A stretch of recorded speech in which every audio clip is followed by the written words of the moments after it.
ओम गणेशाय नमः।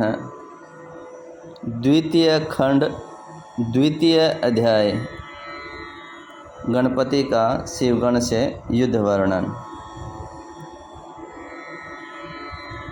अन्य अध्यायों के लिंक डिस्क्रिप्शन में है, वहाँ से आप भगवान गणेश की कहानियाँ, कथाएँ सुन सकते हैं और अपने बच्चों को भी सुना सकते हैं, ताकि बच्चों में संस्कारों का विकास हो, नैतिक मूल्यों का विकास हो और उनकी बुद्धि तीव्र हो।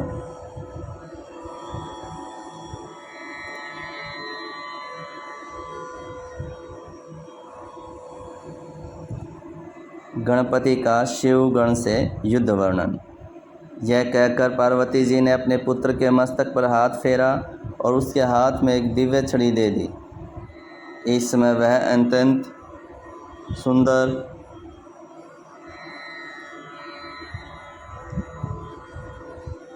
और शोभा संपन्न प्रतीत हो रहा था, इसलिए पार्वती जी उसे देखकर आनंद में अत्यंत निमग्न हो गई। फिर उसको दुलार कर द्वार पर नियुक्त कर दिया। बालक गणेश छड़ी लिए हुए द्वार पर डट गए। इधर पार्वती जी अपनी सखियों सहित स्नानागार में जाकर स्नान करने लगे। इसी समय द्वार पर उनका निजी द्वारपाल नियुक्त था, इसलिए किसी के आने की उसे चिंता नहीं थी। तभी भगवान भोलेनाथ द्वार पर पधारे और शीघ्रता से भीतर प्रवेश होने लगे। उन्हें यह भी ध्यान नहीं था कि द्वार पर कोई शिवगण नहीं, पार्वती पुत्र खड़ा है। वे उनसे परिचित भी नहीं थे, इसलिए समझा अपने गणों में कोई खड़ा होगा। शिवजी को गृह में प्रविष्ट होने की चेष्टा करते देखकर गणपति ने उन्हें रोकते हुए पूछा, हे देव, यह माता पार्वती जी का निजी भवन है। इसमें प्रवेश के लिए उनकी आज्ञा लेना अनिवार्य है। आप बिना आज्ञा कहाँ जा रहे हैं? तब चंद्रमौली का ध्यान उसकी ओर गया और वे बोले, मूर्ख, तू कौन है? किसे रोकने की चेष्टा करता है? हट आगे से, मुझे भीतर जाने दे। गणेश ने कहा, माताजी स्नान कर रही हैं। जब वे वस्त्र आदि धारण कर लें तभी उनसे आपके भीतर जाने संबंधी आज्ञा ली जा सकेगी। तब तक आप यहीं कहीं ठहर जावें।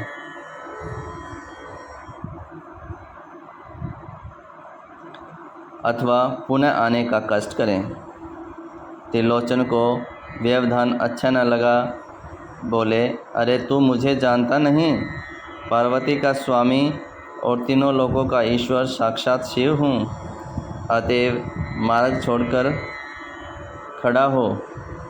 गणपति ने मार्ग पूर्ण रूप से रोक लिया और बोले, हे देव, आप कोई भी क्यों न हो, जब तक माताजी की आज्ञा न होगी तब तक आपको भीतर नहीं जाने दूंगा। यह कहकर बालक ने हाथ की छड़ी आड़ी कर ली। शिवजी को उसकी दृढ़ता देखकर आश्चर्य हुआ। बोले, तू तो अत्यंत बुद्धिहीन प्रतीत होता है रे। तू कौन है जो मुझे मेरे ही घर में जाने से रोकता है? अब तू तुरंत ही मार्ग छोड़कर दूर हो जा। यह कहते हुए शिवजी ने पुनः भीतर जाने का प्रयास किया, किंतु मातृभक्त गणेश ने उन्हें पुनः छड़ी से रोक दिया। यह देखकर शिवजी को बड़ा क्रोध आया, किंतु अपने क्रोध को दबाकर वे वहाँ से एक और हटकर सोचने लगे, यह है कौन जो मेरे मार्ग को रोके हुए खड़ा है? इस जानकारी के लिए गणों को इसके पास भेजना चाहिए। उन्होंने गणों को आज्ञा दी कि तुम लोग उस बालक से पूछो कि वह कौन है, कब कहाँ से आ गया है और किसके आदेश के द्वार रक्षक के रूप में खड़ा है।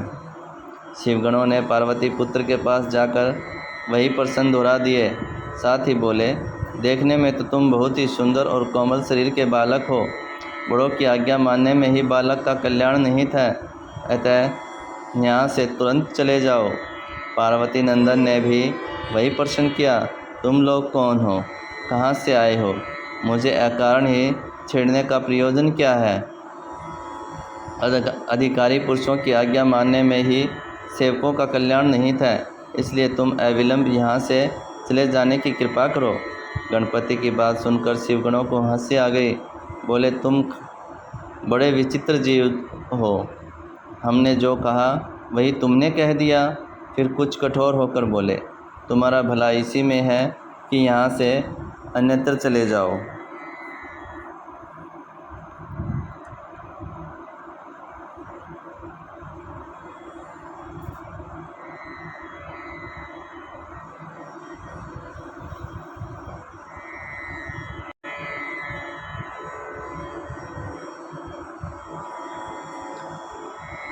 पार्वती, पति भगवान शंकर की यही आज्ञा है।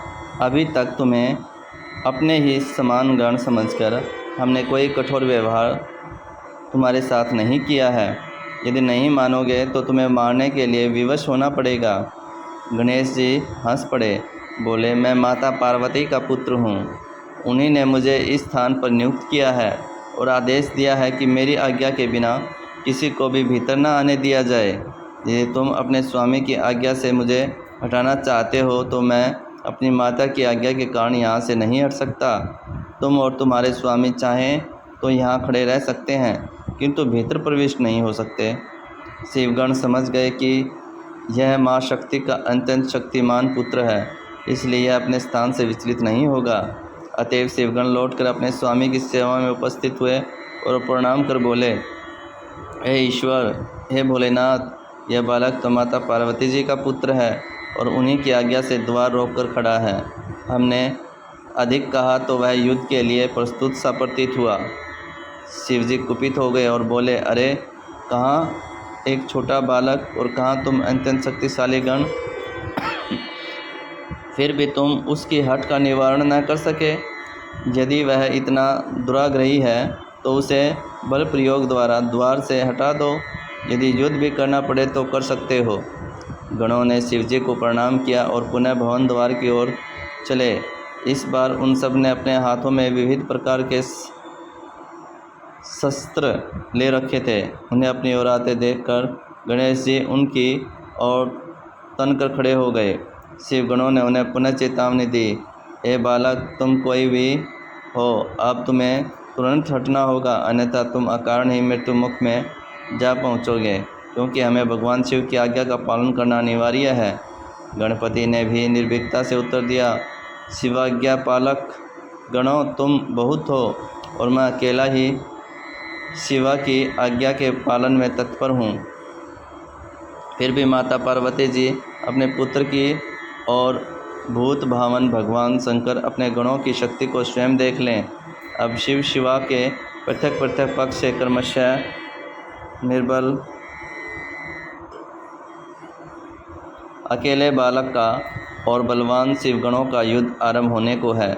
हे शिवगणों, आपने तो पहले ही अनेक बार युद्ध किया होगा, इसलिए युद्ध में दक्ष होंगे, किंतु मैं तो अभी युद्ध कला में अनभिज्ञ हूँ। इस पर भी शिवा के इस विवाद में तुम्हें पराजय का सामना करना पड़ेगा, परंतु ध्यान रहे कि यह हार जीत तुम्हारी हमारी नहीं, वरन जगदम्बा जगदीश्वर की ही होगी। बालक की बात सुनकर शिवगणों को क्रोध आ गया और तब नंदी, भृंगी आदि शिवगणों ने उन पर प्रहार आरंभ कर दिया। गणेश जी भी क्रुद्ध होकर छड़ी से ही कठोर प्रहार करने लगे। दोनों में घोर युद्ध होने लगा। एक ओर अकेले बालक गणेश और दूसरी ओर अनेकों वीर शिवगण। किंतु कुछ देर में ही शिवगण व्याकुल हो उठे। माँ शक्ति के शक्तिमान पुत्र इस समय बहुत भयंकर हो उठे। जिस प्रकार प्रलय के अंत में काल अत्यंत भयंकर दिखाई देता है, उसी प्रकार पार्वती नंदन भी उस समय समस्त शिवगण को प्रलयंकारी दिखाई देते थे। परास्त होकर शिवगणों का भागना। इस प्रकार का रूप देखकर और युद्ध में पूर्ण रूप से परास्त होकर शिवगण प्राण बचाकर भागे। उधर पार्वती वल्लभ अपने स्थान पर बैठे हुए यह देख रहे थे। तभी देवऋषि नारद से शिवापुत्र और शिवगणों के युद्ध का समाचार पाकर ब्रह्मा विष्णु आदि देवता वहां आकर शिवजी की स्तुति करते हुए बोले, हे भूत भावन भूतनाथ, इस समय यह कौन लीला कौन लीला चल रही है?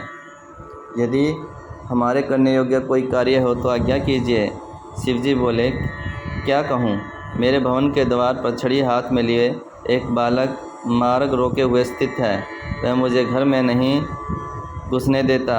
उसके प्रहारों से पीड़ित हुए मेरे सभी पार्षद और गण वहाँ से भाग खड़े हुए हैं।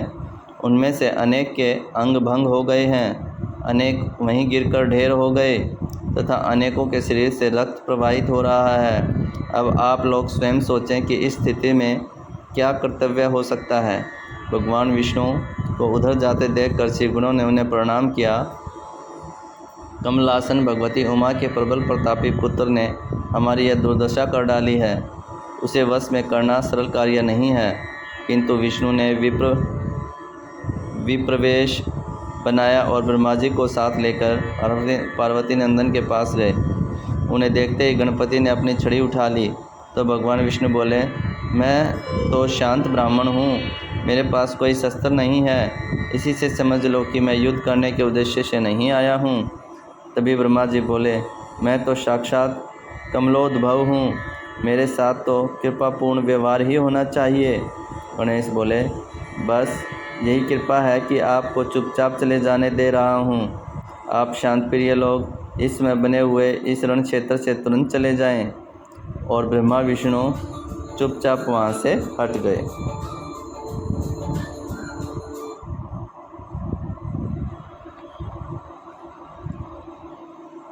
तभी गणों ने भगवान शंकर के चरणों में प्रणाम कर निवेदन किया कि प्रभु, वह बालक तो हमें प्रलय अग्नि के समान भस्म करने को तत्पर प्रतीत होता है। उससे युद्ध करना कोई सरल कार्य नहीं है। शिवजी के नेत्र लाल हो गए। उन्होंने इंद्रादि देवताओं और सुडान आदि प्रमुख गणों तथा भूत प्रेत पिशाच को बुलाकर क्रोधपूर्वक आज्ञा दी, जैसे भी हो उस बालक को वश में करो। मेरे ही घर के द्वार पर बैठकर वह बालक मुझ पर ही शासन करे, यह कैसे सहन हो सकता है। शिवजी का आदेश मिलते ही समस्त देवता, वीरवर, कार्तिकेय, सभी शिवगण और भूत प्रेत पिशाच आदि ने विभिन्न प्रकार के तीक्ष्ण शस्त्र हाथों में लिए हुए और पार्वती नंदन के पास जाकर उन्हें घेर लिया। उनके चारों ओर दुर्धर्ष दिव्य कर्मो देवगण और अनन्य पराक्रमी वीर खड़े थे।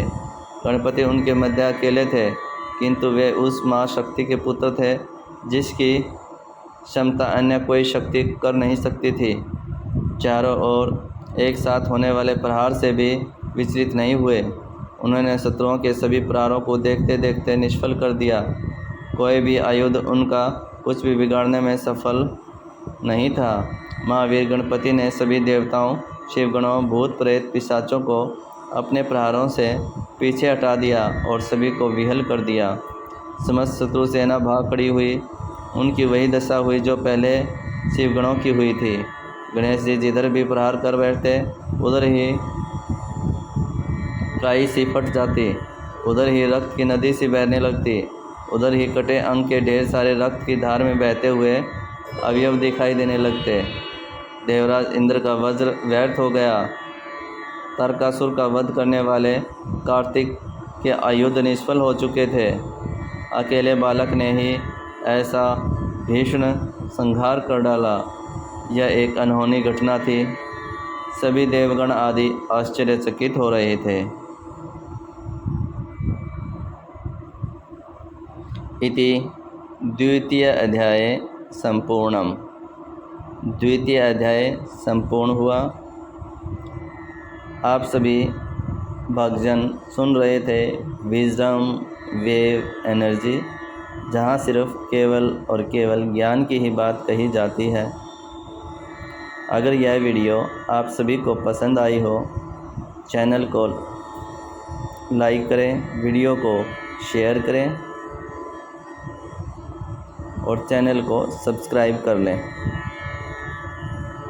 अन्य वीडियो भी गणपति की कथाएं, कहानियाँ डिस्क्रिप्शन में लिंक है, वहाँ से आप सुन सकते हैं।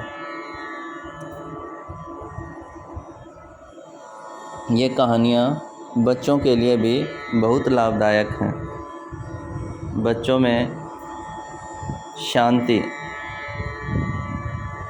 तीव्र बुद्धि, संस्कार और नैतिक मूल्यों का विकास करती हैं।